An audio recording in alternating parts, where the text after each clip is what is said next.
What's up, everyone? Welcome to the Power Play with CJ. I already wrote this up, did about 800 words on PowerPlayInsiders.com, but the Bruins, I think, had a passable NHL draft. I really only have 1 point of contention, and it's not what the point of contention everyone else has. I like Charlie McAvoy to the Bruins. In fact, I had him going there in literally, I think, every mock draft I've done since the end of the season. So I should be doing a victory lap, but I like Chychrun that much more. And having seen both of them play, I think Chychrun's upside's higher, and I don't care if I'm in the minority saying that. I think when you have the chance to draft a free command child like that, you do it. But again, I love McAvoy as a player, so I'm disappointed. But my issue with that is I think they were McAvoy or bust from the get go, and when Chychrun free fell, they didn't know how to handle it. That's just my thing. And had it been any other organization, I'd give them the benefit of the doubt. But given that it's the Bruins and they don't know how to draft, it is what it is. Second point of contention, and this was actually the key focal point. Well, the second point of contention is my second point with their draft. The key focal point of my write-up, the Trent Frederic pick. I don't hate it as much as everyone else does. Again, I probably would have taken Alex DeBrincat, but if you read what I wrote about DeBrincat back in September, my thing with him, having seen him play in person as well, is best case scenario, he's Zach Parise light. Worst case scenario, he's Rob Shrimp. That is a pretty huge discrepancy, right?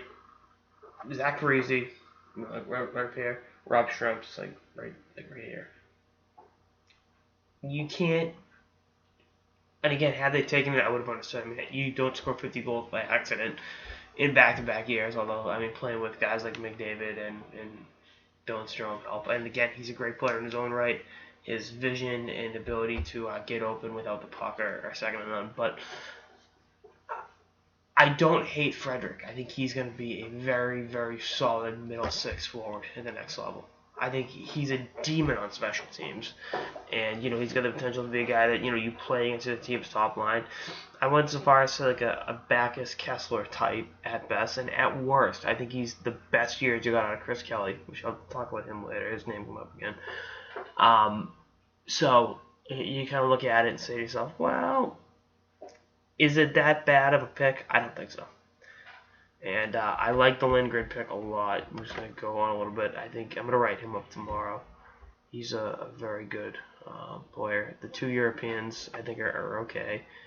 And Clark from Lone Star is, I think, more of a reach, but I think he'll be a guy to keep an eye on in the collegiate ranks in the next few years. But, we'll see how it all shakes itself up. But again, I don't hate Trent Frederic over Alex DeBrincat. And I'm a DeBrincat guy. So, I know I'm kind of playing both sides here, but I understand their logic with Frederic, and I respect that. My issue is the McAvoy pick over Chychrun. I think Chychrun, came in a little overhyped going into the OHL. And I think that kind of raised his profile.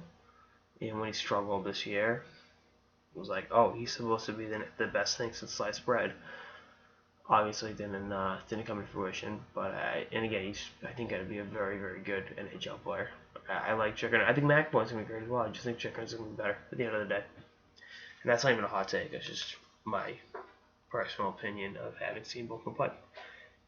Anyway, that's all I got this episode of the Power Play with CJ. Stay tuned for more episodes throughout the off season and beyond. Alrighty, guys.